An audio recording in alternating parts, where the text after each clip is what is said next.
Hello students. पहली class में अपन ने पढ़ा था कि आव्यूह के बेसिक क्या क्या होते हैं, कि आव्यूह क्या होता है, उसका क्रम क्या होता है। आज का जो अपना टॉपिक है वो है आव्यूह के प्रकार। ठीक है, तो इसमें सबसे पहला होता है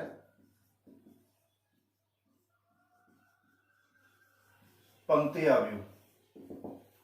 सबसे पहला टाइप होता है इसमें पंक्ति आव्यूह, इंग्लिश में इसको बोलते हैं रो मैट्रिक्स। तो क्या होता है पंक्ति आव्यूह? वह आव्यूह जिसमें एक ही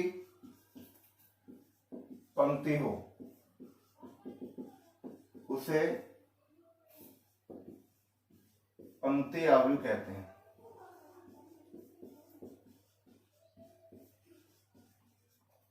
वह आव्यूह जिसमें एक ही पंक्ति हो उसे पंक्ति आव्यूह कहते हैं। उदाहरण,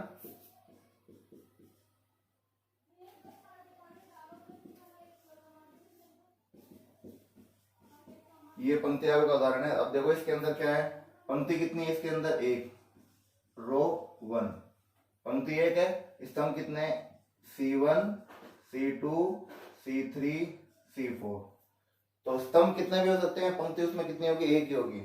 तो इसे बोलते हैं पंक्ति आव्यूह जिसके अंदर सिर्फ एक ही पंक्ति हो, स्तंभ कितने भी हो सकते हैं। इसकी कोटि क्या हुई?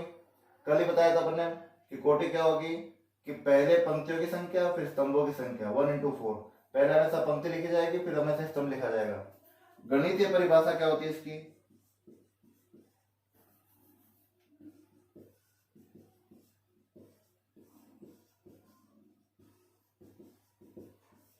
गणितीय परिभाषा क्या होगी? A equal to AIJ 1 into n। देखो कल मैंने बताया था आपको कि कोटि या क्रम उसको m into n कहते हैं। कोटि या क्रम m into n कहलाता है। जहां m क्या होता है? पंक्तियों की संख्या, n क्या होती है? स्तंभों की संख्या। तो यहाँ पे पंक्तियां कितनी होंगी? एक होंगी, इसलिए स्तंभों की संख्या कितनी भी हो सकती है लेकिन पंक्ति हमेशा एक होगी, इसलिए यहाँ पे 1 into n कहा जाता है। ठीक है। दूसरा टाइप होता है इसका स्तंभ आव्यूह।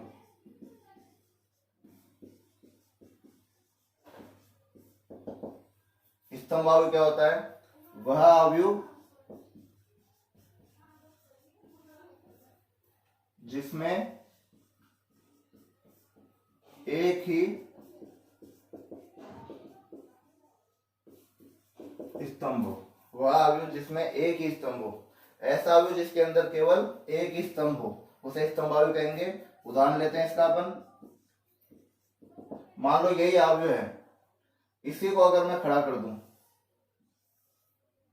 तो ये आपका बन गया स्तंभ आव्यूह -1 2 3 7। ठीक है। अब इसमें देखते हैं पंक्ति कितनी है।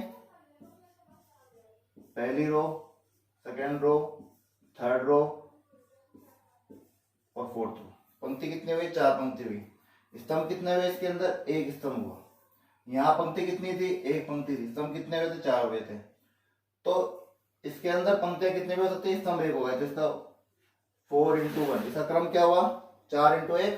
ठीक है। गणितीय परिभाषा क्या होगी इसकी?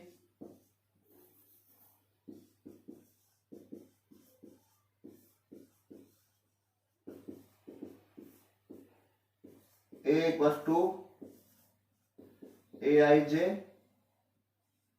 m into 1।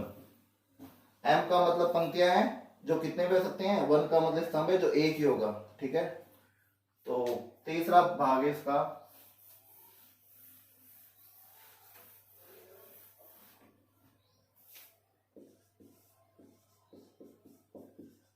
वर्ग आव्यूह। स्तंभ आव्यूह को कॉलम मैट्रिक्स भी बोलते हैं।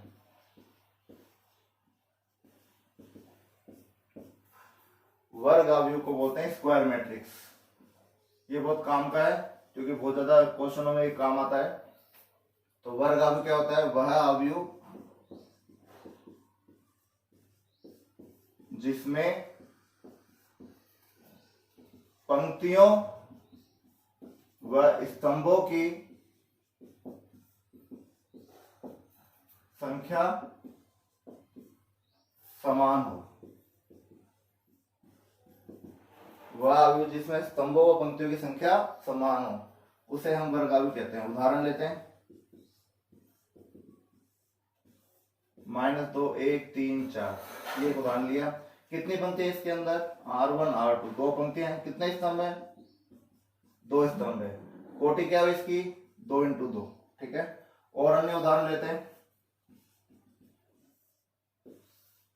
-3 4 1 2 3 0 -1 3 7, एक उदाहरण ये ले लिया। इसके अंदर पंक्ति कितनी है? 1 2 3, तीन पंक्ति। स्तंभ कितने हैं? 1 2 3, तीन स्तंभ। कोटि क्या है इसकी?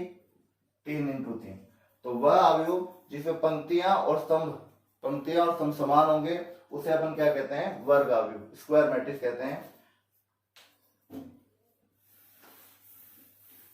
इसका मतलब ये हुआ इसके अंदर कि m = n, ये वर्ग अवयव की पहचान है जहां m बराबर n होना चाहिए। पंक्तियों की संख्या और स्तंभों की संख्या बराबर होनी चाहिए, ठीक है। अगला है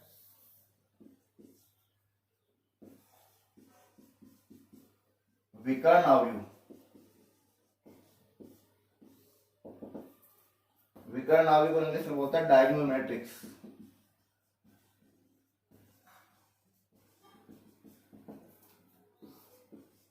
वह अवयव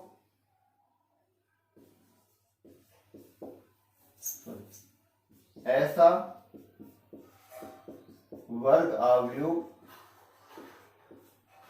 वर्ग अवयव जिसमें मुख्य विकर्ण के अतिरिक्त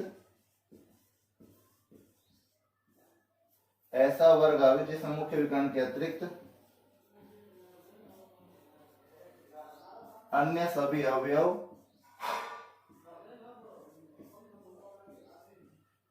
शून्य हो। ऐसा वर्ग अवयव जिसमें मुख्य विकर्ण के अतिरिक्त अन्य सभी अवयव शून्य हो। अब यहाँ पे पहले एक चीज देखना जरूरी है कि ऐसा वर्ग अवयव, इसकी परिभाषा में स्टार्ट होता है ऐसा वर्ग अवयव, यानी कि जरूरी है कि विकर्ण अवयव से पहले वो वर्ग अवयव होना चाहिए, यानी कि पंक्ति स्तंभ किसमें क्या होंगे? बराबर होंगे। अब एक चीज और बताना जरूरी है, इसमें मुख्य विकर्ण, तो देखो कोई भी आप चतुर्भुज बनाते हैं, क्वाड्रिलेटरल बनाते हैं, चतुर्भुज बनाते हैं, इसके अंदर विकर्ण कितने होते हैं? दो होते हैं। ये विकर्ण, ये दूसरा विकर्ण। तो किसी भी अवयव के अंदर जो मुख्य विकर्ण होता है वो ये वाला होता है, इसको मुख्य विकर्ण बोला जाता है। इस विकर्ण को नहीं लेंगे अपन। ये जो अवयव है इसको अपन बोलेंगे, ये जो विकर्ण है इसको बोलेंगे मुख्य विकर्ण।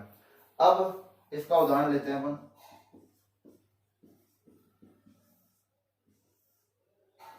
तो मैंने क्या कहा? ऐसा वर्ग अवयव, यानी कि पहले जरूरी है कि वो वर्ग अवयव की कंडीशन को फॉलो करना चाहिए, यानी वर्ग अवयव के सारे नियम लागू होने चाहिए उसके अंदर। तो वर्ग अवयव क्या होता है? जिसमें पंक्ति स्तंभ बराबर होते हैं, तो उसके लिए पंक्ति स्तंभ बराबर होने चाहिए। फिर उसमें मुख्य विकर्ण, यानी ये वाले विकर्ण के अतिरिक्त अन्य सभी अवयव शून्य हो। तो ये जो मुख्य विकर्ण है इसके अवयव कुछ भी हो सकते हैं, जैसे कि -3 4 7, कुछ भी ले लिया मैंने, और बाकी सभी अवयव 0 हो जाएंगे। ये मुख्य विकर्ण ले लिया -3 4 7, और बाकी सभी अवयव क्या हो गए? 0 हो गए, ठीक है। इसकी कोटि क्या हुई? 3 × 3। तो ये कहलाता है आपका विकर्ण अवयव, ठीक है। दूसरा एक और उदाहरण लेते हैं। ये वर्ग अवयव को फॉलो कर रहा है, 3 × 3। अगला है, एक और उदाहरण ले रहा हूं मैं, 3 7। ये मुख्य विकर्ण हो गए, बाकी सभी अवयव 0 हो गए। तो इसके कोटक्रम क्या हुआ? 2 × 2। विकर्ण अवयव वापिस बताते हैं, ऐसा वर्ग अवयव जिसके मुख्य विकर्ण के अतिरिक्त अन्य सभी अवयव क्या होंगे? 0 होंगे, उसे अपन क्या कहते हैं? विकर्ण अवयव कहते हैं, ठीक है। पांचवा टाइप है इसका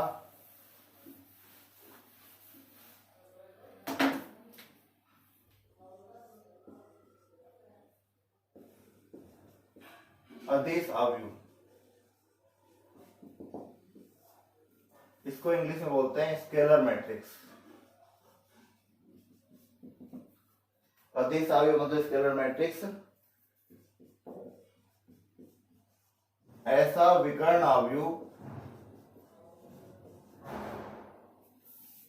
जिसमें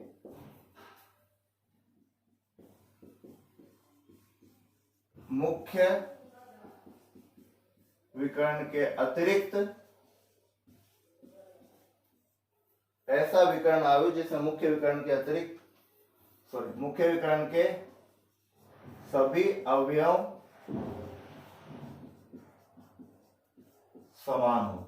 ऐसा विकर्ण अवयव जिसमें मुख्य विकर्ण के सभी अवयव समान हो। अब देखो इसकी परिभाषा में पहले क्या रहा है, ऐसा विकर्ण अवयव, यानी कि पहले जरूरी है कि वो विकर्ण अवयव होना चाहिए, ठीक है। उसके बाद उसमें क्या होना चाहिए कि मुख्य विकर्ण के सभी अवयव समान होना चाहिए। तो विकर्ण अवयव की कंडीशन क्या थी कि मुख्य विकर्ण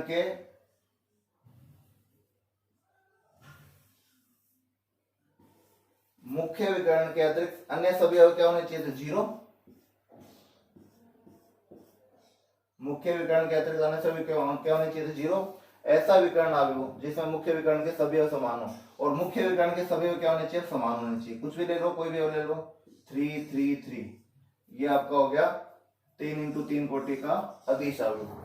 ये जो अदिश अवयव विकर्ण अवयव कहला सकता है, वर्ग अवयव कहला सकता है। लेकिन इसकी मेन कंडीशन क्या है कि इसके अंदर जो विकर्ण के अवयव है वो सभी समान होने चाहिए। एक और उदाहरण लेते हैं अपन। ये मुख्य विकर्ण के सभी समान हो गए और अन्य सभी 0 0 हो गए, तो ये आपका कहला गया अदिश अवयव, ठीक है। नेक्स्ट टाइप है आपका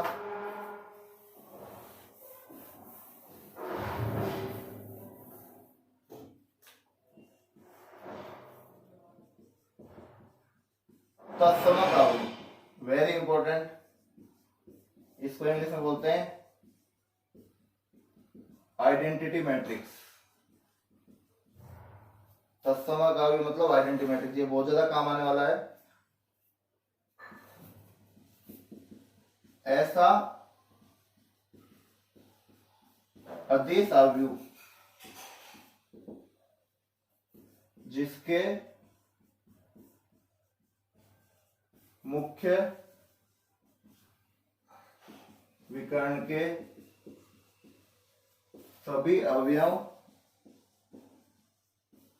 एक हो। ऐसा अदिश अवयव जिसमें मुख्य विकर्ण के सभी अवयव एक हों। इसमें क्या था, ऐसा विकर्ण अवयव जिसमें मुख्य विकर्ण के सभी अवयव समान हो। इसमें मुख्य विकर्ण के सभी अवयव समान कुछ भी हो सकता है, 3 4 5 कोई भी संख्या ले सकते हो, मुख्य विकर्ण के अवयव लेकिन वो सेम होने चाहिए। यहाँ पे जरूर कंडीशन क्या है, ऐसा अदिश अवयव जिसमें मुख्य विकर्ण के सभी अवयव एक होने चाहिए। इसे सदैव I से निरूपित करते हैं। तत्समक अवयव का जो नाम है वो हमेशा I से रिप्रेजेंट करना पड़ेगा, यानी I = 1 1 1 0 0 0 0 0 0। ये कितने कोटि का हो गया, 3 × 3 कोटि का तत्समक अवयव का। I = 1 0 0 1 कितने कोटि का हो गया, 2 × 2 कोटि का हो गया। तो ये हो गया तत्समक अवयव जिसमें मुख्य विकर्ण के अतिरिक्त अन्य सभी अवयव क्या हो गए, 0 0 हो गए, ठीक है।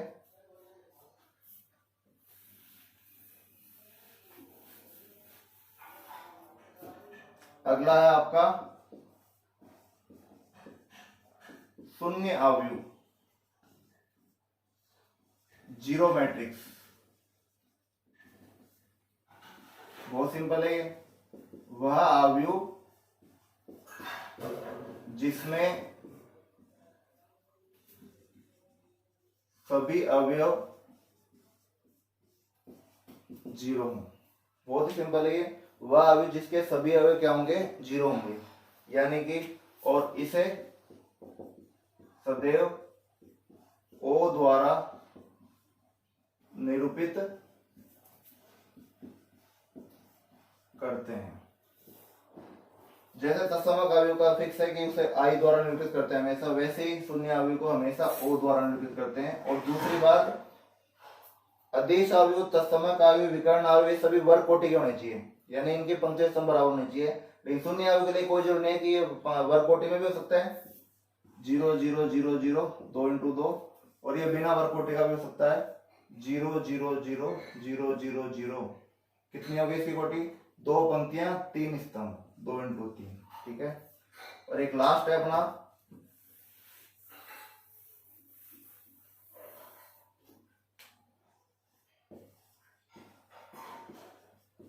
त्रिभुजाकार अवयव। इसमें 2 भाग होते हैं, एक ऊपरी त्रिभुजाकार अवयव,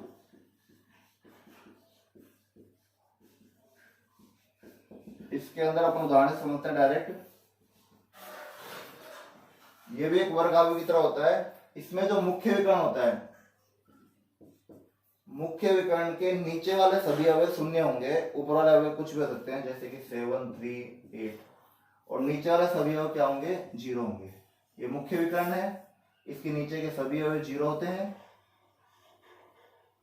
और ऊपर एक त्रिभुज की तरह बनता है, इसलिए इसका नाम है ऊपरी त्रिभुजाकार अवयव, जिसमें मुख्य विकर्ण के अतिरिक्त ऊपर के नीचे के सभी अवयव शून्य मिलेंगे, ऊपर के अवयव कुछ भी हो सकते हैं, तो एक ट्रायंगल बनता है ऊपर की तरफ, इसलिए इसका नाम पड़ गया ऊपरी त्रिभुजाकार अवयव।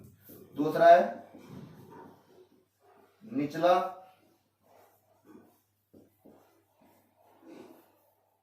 त्रिभुजाकार अवयव। इसका देखते हैं उदाहरण। इसमें वही मुख्य विकर्ण ले लेते हैं अपन, कुछ भी ले सकते हैं ऐसे तो। इसमें मुख्य विकर्ण के अतिरिक्त ऊपर के सभी अवयव 0 होते हैं और नीचे के अवयव कुछ भी हो सकते हैं।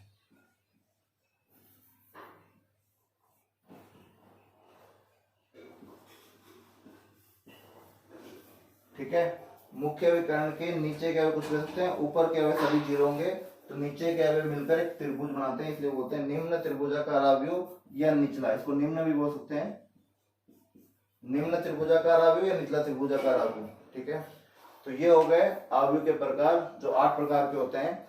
अब नेक्स्ट क्लास के अंदर अपन कुछ और टॉपिक्स पढ़ेंगे जिससे रिलेटेड क्वेश्चन करने पड़ेंगे अपन को। Thank you.